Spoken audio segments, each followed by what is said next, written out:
The thing about fighting me is that you're not going to beat my ass. You're not going to beat my ass. You're not going to beat... I'm going to beat your pussy... you're going to beat this... I'm going to beat your pussy ass up.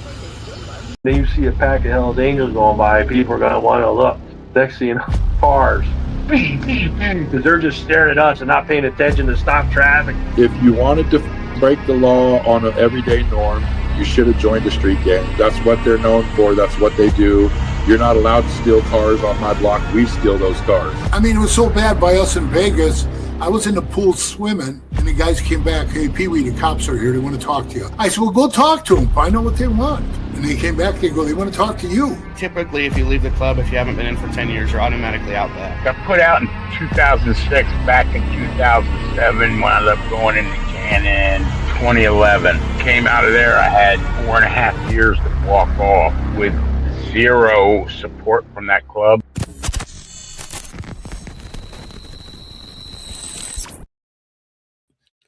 Welcome to this episode of Chattin with Staxx. I'm your host, Bill Staxx, and today we're going to talk about the Hells Angels reviving or surviving up there in Canada. So they did an article saying that they took 3 of their clubhouses in foreclosure, but they're back stronger than ever, and they can't understand how. It's a pretty wild story. We got another wild story, pretty breaking news I'm going to be talking about. This is out of Sweden. This is an insane story, and it has to do with a former member of the Hells Angels. Before we get started, make sure you hit the like button, subscribe, hit the notification bell so you can get my videos every time they drop. Tell a friend to tell a friend. Tell your mother's brother, sister's friend about Chattin with Staxx, the dopest motorcycle content on YouTube. I appreciate all you guys taking the time to watch this show. We got a lot of people. Make sure you go check out Patreon. I can't stress it enough. We have like 300 people over there. And that is where you will get exclusive content that you cannot see anywhere else. Hey, Mike, what's going on? Thank you for joining me. Appreciate you taking the time. Keegan's in the house. Greetings from Toronto. Shout out to Toronto. There's going to be breaking news out of Toronto very soon, and I will bring it to you first. I got a wild thing, right? Listen to this shit. This is crazy. I did not know they can do this. I got to go to jury duty. And I called them, right? And I said, I'm a felon. Like, I don't want to go to jury duty. I'm a felon. Not guilty, right? As long as it's, you know, a respectable crime. They have those respectable crimes. I said, I'll just say not guilty. They said that doesn't matter. They said if you haven't been convicted of a felony in the past 3 years, or you're not under probation or parole, then you have to serve on jury duty. That's insane. So I guess I'll let you guys know how it goes. Hey, Dominic, what's going on? Thank you for joining me. So we got a bunch of wild stories for you guys today. You know, there's crashes every day. Every day we talk about different motorcycle crashes. But before we get to that, we're going to talk about this guy and the crash that he caused. So a crash kills couple. And Governor Sanders addresses driver's arrest. This is in Arkansas. 45-year-old man is facing negligent homicide and DUI charges after 2 people were killed in a crash at Avoca on March 26th. You remember we talked about how many crashes there were. We talked about this crash, matter of fact, yesterday. And the 5 people that have passed away in Arkansas in the last, I think it was 24 hours or 48 hours, 5 people in different fatal wrecks. And Yep, this is one of the people who have been charged. The crash happened around 12:30 p.m. on U.S. Highway 62 at Russell Road. A 2001 Chevy Tahoe turned into the path of an oncoming 1989 Harley Davidson, killing the motorcycle driver, 70-year-old. It would be rider, but they said driver. 70-year-old Michael Cords and his passenger, 67-year-old Frida Cords. I can only assume that they're married and they were out for a ride, and this guy unalives them by pulling into their path. Now, this is all according to the Arkansas State Police. Louis Gamez, Chevy driver, was arrested and faces 2 counts of negligent homicide, 1 count of first offense DUI, 1 count of improper entry or exit at an intersection. Arkansas State Police also reported Gamez has an active nationwide felony warrant from Los Angeles County, California. What? How surprising. You mean they let him out of jail in California? No. Of course they did, because that's what they do in California. I mean, they let everybody out, right? I got a picture of this. I'll show you guys in a minute. So bond was set at $500,000 for 1 negligent homicide charge, with cash or surety required for the remaining charges. Gamez is also being held by U.S. Immigration and Customs Enforcement, or ICE. So this is the type of stuff that these guys are parading in the street and are protecting, because it could be your family that crosses paths with one of these people that don't know how to drive, and they pull into one of your family members' paths or your path, and you end up getting unalived. What happens then? I mean, these people are delusional in the streets. You know what I'm saying? It's insane. I don't get it. But this guy right here are the people that they are protecting. Right here. Like, and if it was one of their family members, I bet you they wouldn't be out there marching, right? It's just, I don't get it. I don't get it. Like, mental health is real in 2026. Here's a picture of the scene. So this guy was wanted by Immigration and Customs, right? When this accident happened. Everyday Senate Democrats delay funding for DHS is another day that immigration officials cannot operate at the fullest capacity and apprehend the violent criminals hurting our communities. And he's right. He says, I am grateful to the Arkansas State Police for arresting this criminal and thankful that President Trump is working quickly to deport violent criminal illegals. My question is, so this guy did this, right? And he has a deportation order.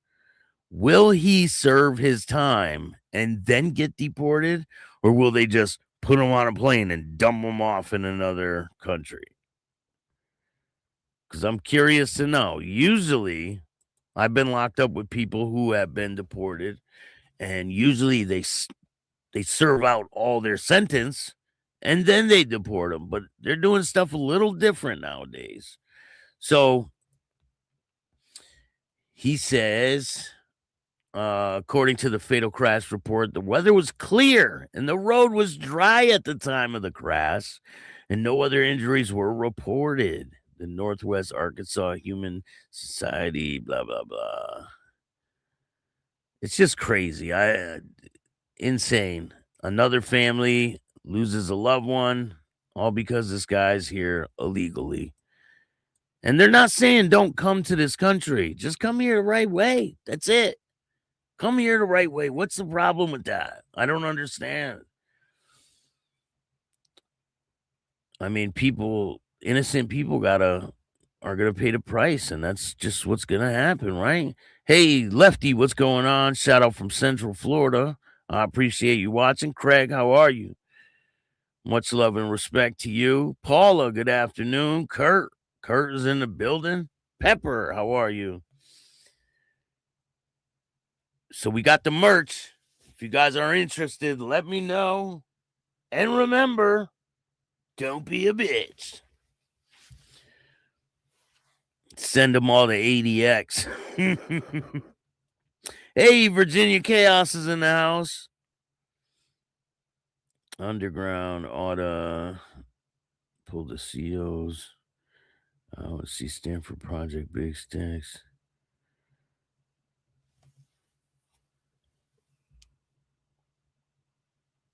Stanford Project? I didn't see that.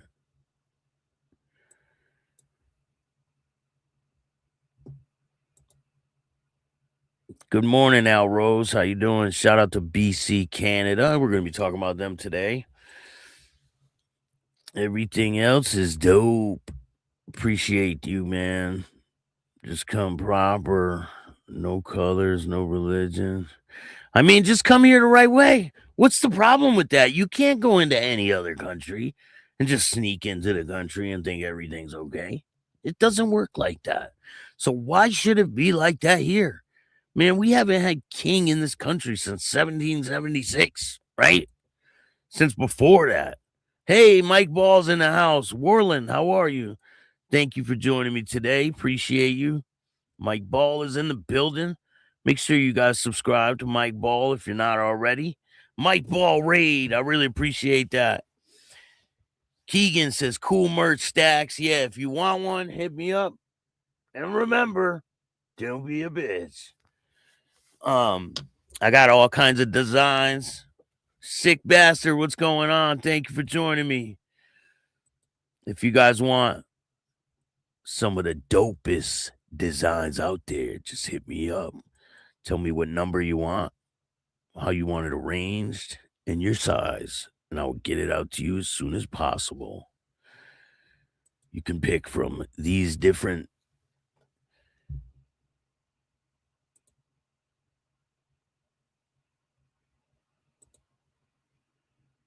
the don't let your tongue get your teeth knocked out is pretty popular. A lot of people like that one. I like to start your own fucking podcast and remember, don't be a bitch. The trigger warning one's dope too. I mean, I like them all. I wear them all. Hurry up and buy them before I wear them all. I like to start your own fucking podcast. I'll send you one, Mike Ball. I got you. Dirty Bird 1%. How you doing? Thank you for joining me. Steve, what's good? 3 extra surprise. How are you? Virginia Chaos says, hit that like button. I do concur. So I don't know if you guys were here. Chef, how are you? Pablo was in the building, but I got jury duty. They're making me go. I called them today and said, listen, I'm a felon and I'm going to vote not guilty. And they said, that doesn't matter. They said, you have to go. If you haven't been convicted of a felony in the last 3 years, you got to go to jury duty. I'm like, are you serious? And they said, yes. So I guess it is what it is, right? I used to have an 81 shirt that said, don't let your tongue glue.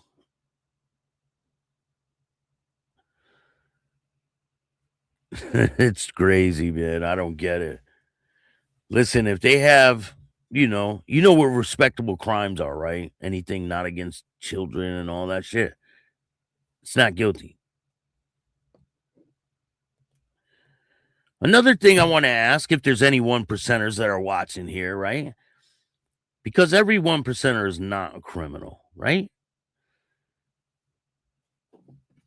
If you get called for jury duty, do you have to go? If you're a 1%er.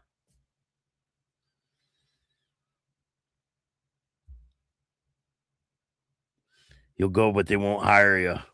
Good. That's the plan. Let them try to make me go. Apparently, I say, yeah, I can't say that, man. I'm not going to say that. It's just not true.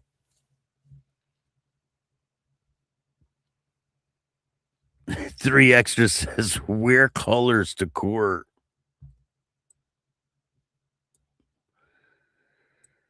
It's funny.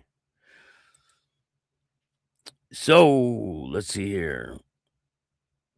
Let's see if I can find this picture.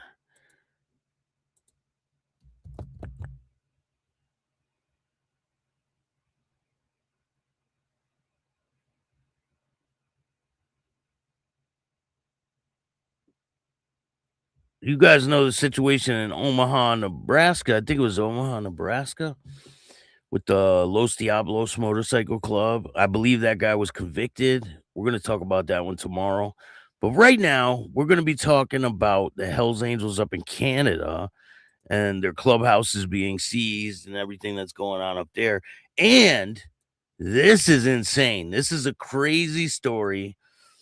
Monster Within. Prosecutors allege former Hells Angels leader orchestrated years of abuse for profit against his wife.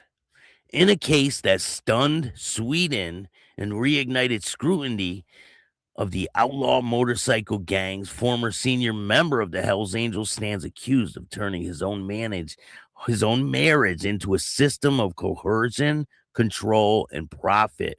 Prosecutors allege that over a 3-year period, 62-year-old man forced his wife to perform acts on more than 120 men. Acts, they say, arranged, advertised, and monetized by the accused himself. At the heart of the case is not only the scale of the allegations, exploitations, but the deeply personal betrayal it represents. It was a pattern of control. According to Swedish prosecutors, the accused orchestrated a calculated operation between August 2022 and October 2025, using online platforms to advertise his wife for services. Meetings were arranged with paying clients, and the proceeds, authorities claim, were collected by him. But behind the mechanics of the scheme lies a far darker allegation that the woman's participation was not voluntary. Prosecutors describe a pattern of intimidation, coercion. The accused allegedly pressured his wife into complying with the demands of the client, sometimes forcing her to perform acts alone. Other times directing encounters with strangers. Threats, they say, were a constant presence. In chilling detail, authorities claim he referred to himself as the monster, warning his partner not to provoke what he might become. Her lawyer has characterized this case as one serious and aggravated crimes, underscoring the psychological, physical toll on the woman that it centers around. After years of alleged abuse, it was she who ultimately brought this case forward, filing a complaint that led to his arrest in October of last year.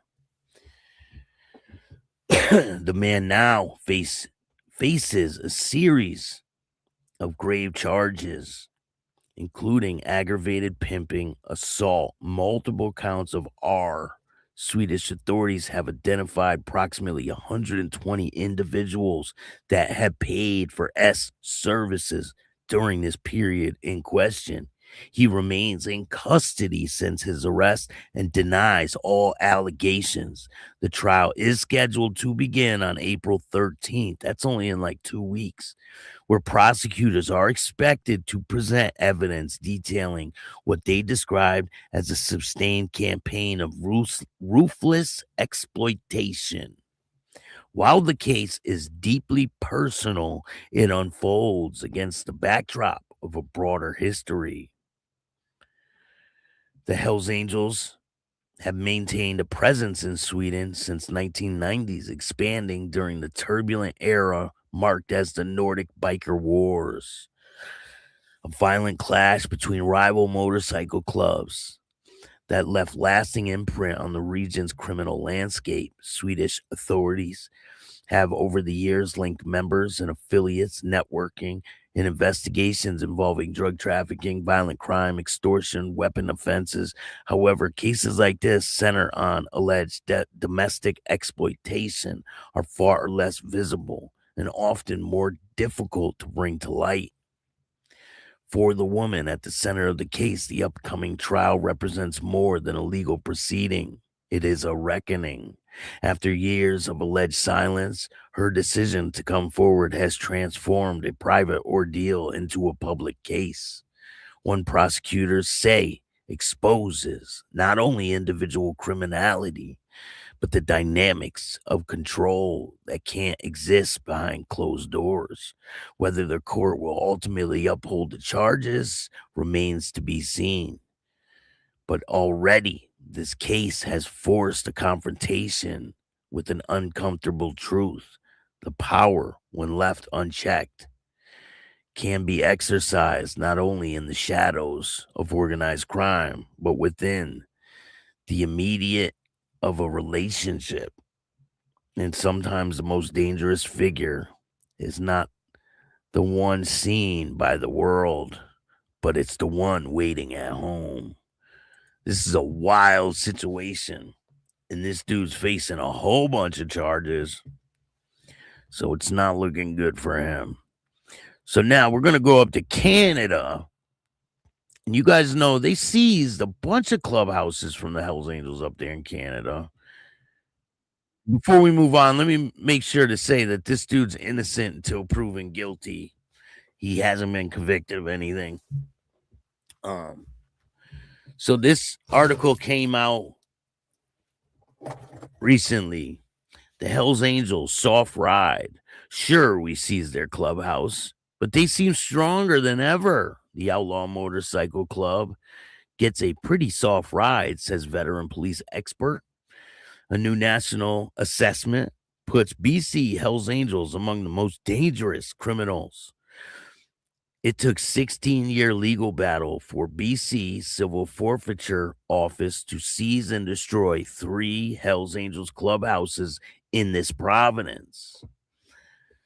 The Namanino, East Vancouver, and Kelowna. Yet the Outlaw Motorcycle Club, despite partially homeless, has never seemed stronger, they say.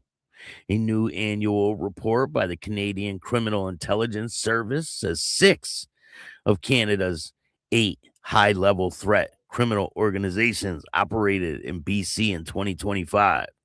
3 of those directly tied to outlaw motorcycle gangs, it says. In the province, that means the Hells Angels. One of these high-level threat organizations, they say, a Western Canada-based network whose scope extends to various countries, North America, South America, Europe, and Asia Pacific.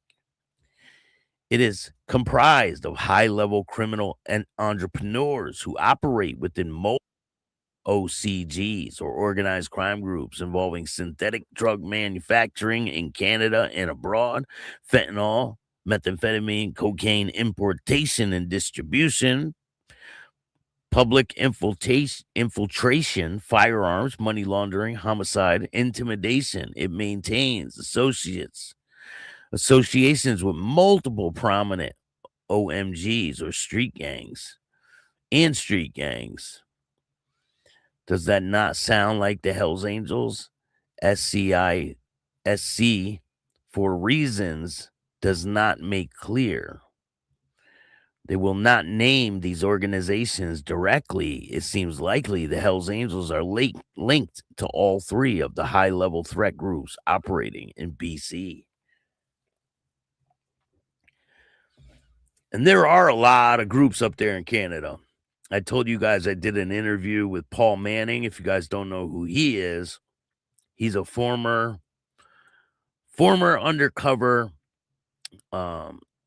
police officer up there in Canada who went undercover with the Hells Angels and the Mafia.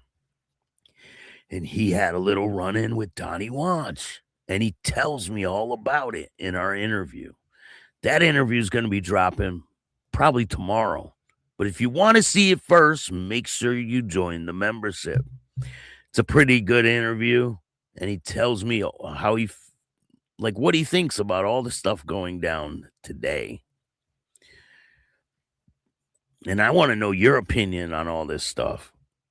Let's see what we got in the comments. Hey, thank you for the donation, Lindsay. I appreciate that. Show support, hit that like button, share the content, subscribe, and get a membership. I really appreciate that. Thank you. Who we got in here? Can't Want To. How you doing, man? Thank you for joining me. Pablo, Kurt.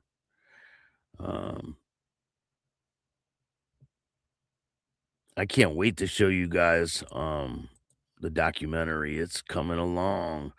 TRC, what's good, man? Shout out to Lake St. Martin, First Nation, Manitoba, Canada. Appreciate you.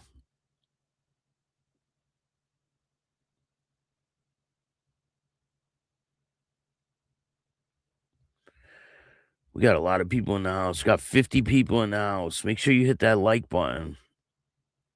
This pic is the chapter in Kelowna. Well, he's a cop, so I don't know if you'd call him a snitch. He's a cop. He is a cop.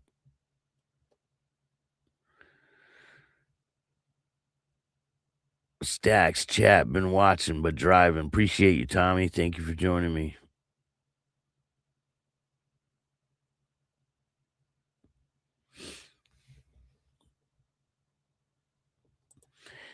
He has fetal alcohol syndrome.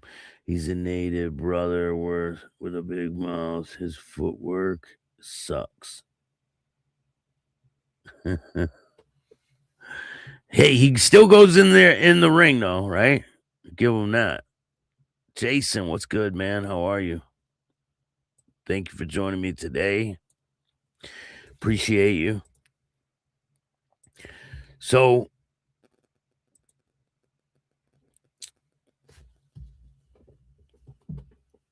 oh man, why do I get calls right when I'm on here?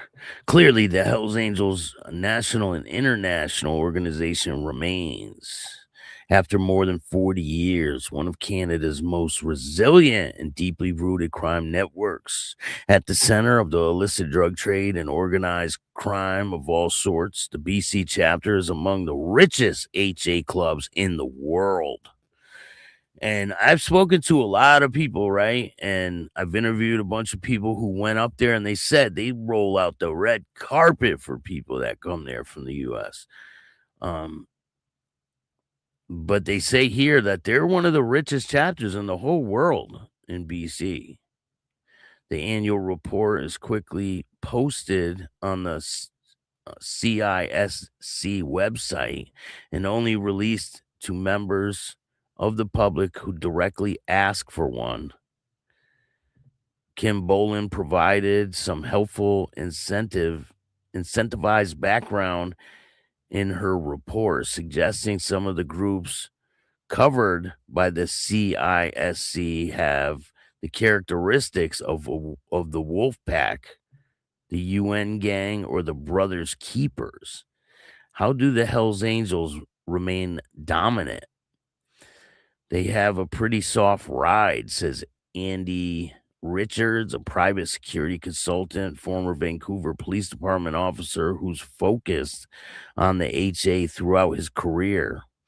There has been a shift away, in my view, from targeting Hells Angels meaningfully in large, complex investigations. Richard, who began his career in the VPD, did a master thesis on the Hells Angels at the University of the Fraser Valley and was qualified as an expert witness on the club and rose to become deputy chief of the Delta Police Department and believes enforcement that was evident in the 2000s was replaced with the resilience on civil forfeiture.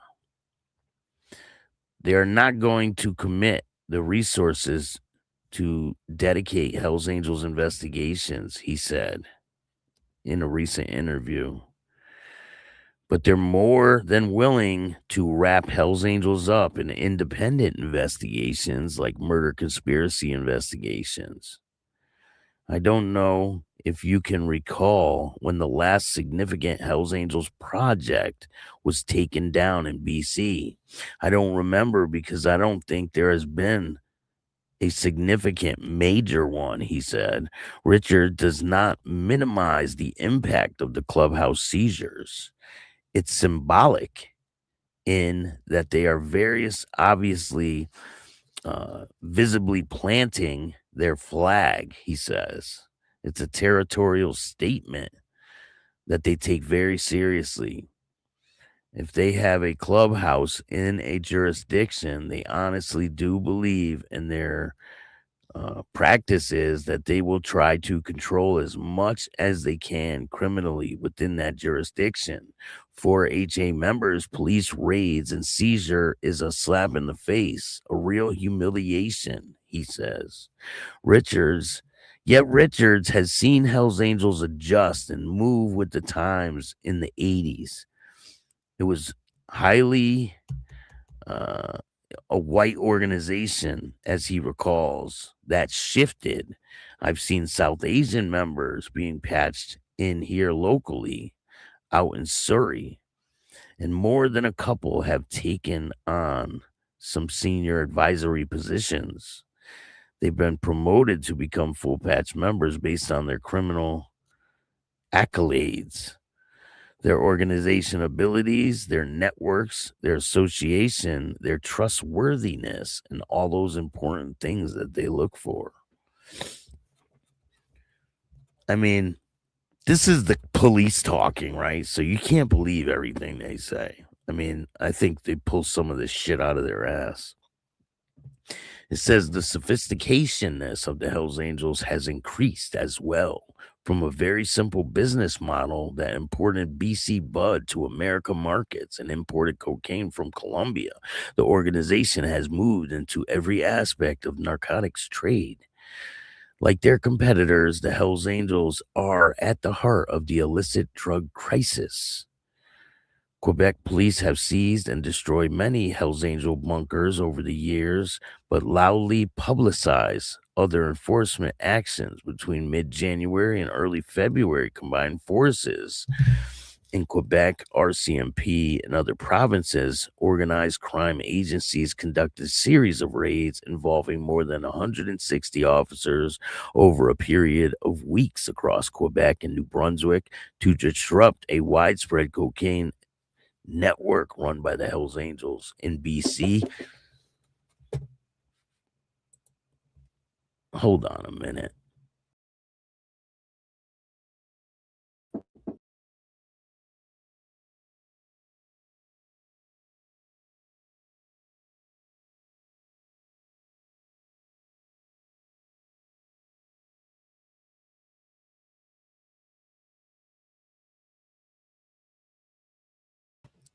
I'm back. So, Jesus Christ.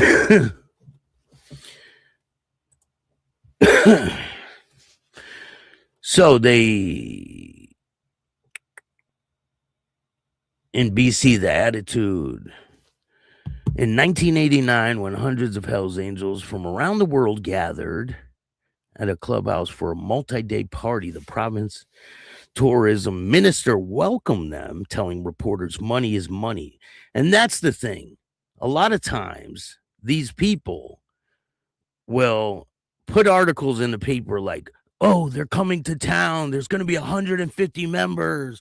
And they try to scare the public into fearing these people. But they're coming to your town to spend money. They're going to spend money at the bars. They're going to go to your little shops and buy things in the stores. Like, these guys just look at them like they're criminals. They don't see them as just a motorcycle club with maybe some members get involved with some shit. They look at it as a criminal enterprise. I know in Canada, the guy that I interviewed, he views them as just a criminal enterprise, but it's not that. It's a motorcycle club that maybe has some members getting involved with some things here and there, but they don't join the clubs to be involved with criminal activity. None of the people that I interviewed, and I interviewed a lot of ex-members, none of them said they joined the club for criminal activity or to make money off of crimes or to commit crimes. None of them, not one. And some of them don't like the club anymore. Some of them still love the club, and none of them say that. So you would think if some people were salty that they would say some shit like that, but they don't. Like, it's just a club. But people want to make it out like it's some criminal organization when it's not. It's just not. But up in Canada, they look at things a lot different. CMC, what's going on? I mean, you guys have the right to paint the narrative however you want. I believe that they're not a criminal organization. Hey, Jeff, what's good, man? Good morning. Watching from B. Everyone smash that like button. I appreciate that, Jeff Logan. Glare 1%. What's going on?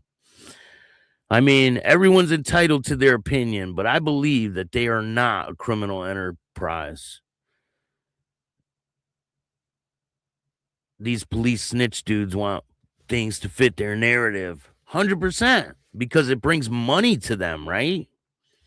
It brings money to the people who go after them.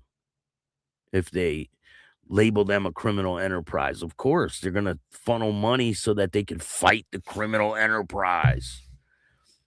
They don't look at it like, oh, some people get in trouble because of certain things. They look at it like it's just a criminal enterprise and that's it. But that's definitely not the case.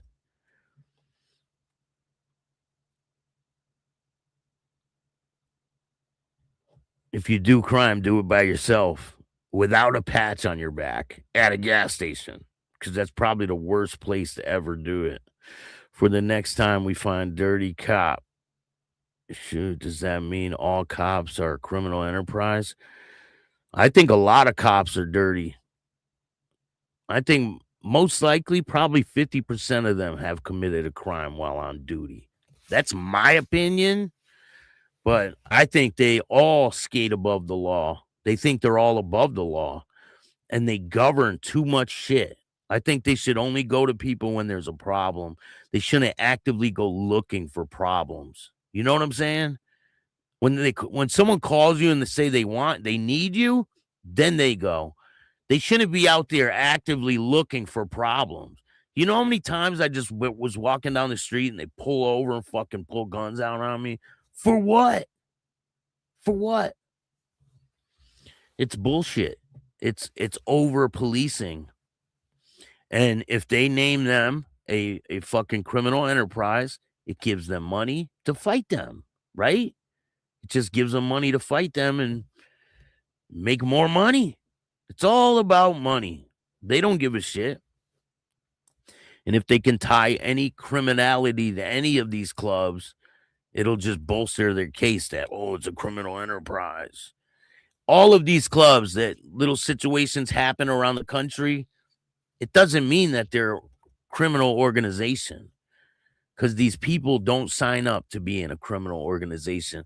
And the money doesn't flow to the top. That's a major thing in a criminal organization. If the money doesn't flow to the top, it doesn't make it a criminal organization. But anyway, make sure you check out the interview that I did with Paul. It's pretty good. We agree to disagree on some things. That's all good. I mean, that's what a debate is about, right? Thank you guys for joining me. I'm going to be doing another show. I might come on later. I'm definitely going to upload some videos on Patreon. So join Patreon. If you want to see the full interview, join exclusive interviews on Patreon. If you want to see part 1, part 2. There's only 2 parts of this one. I made them longer for you guys. I'm starting to make the content longer because you guys want longer videos, right? So they're going to be 20 minutes or better. And I appreciate all you guys. Thank you for joining me today. If you like this show, hit the like button, subscribe, hit the notification bell so you can get my videos every time they drop. Tell a friend to tell a friend. Tell your mother's brother, sister's friend about Chatting with Staxx, the dopest motorcycle content on YouTube. If you want to cop some merch, just hit me up at billstax2021@gmail.com or hit me up on Facebook. You just pick a number, tell me a size, and I'll send out your merch. And usually it has the Chatting with Staxx up on the top. It has that down the sleeve. So, or I have a different lettering that I put down the sleeve. But thank you guys. I hope you have a great day. I'll see you guys later. And remember, don't be a bitch. And all new at 5, a major organized crime bust. 23 people under arrest now accused of stealing guns and cash. Today, police revealed 4 organized crime groups are wreaking havoc. From aggravated robbery to kidnapping, burglary, and more. Let's take a look at this. New pictures from court documents in this case. These are a few of the people who have been charged. And investigators say the money, tens of thousands of dollars, is all stolen.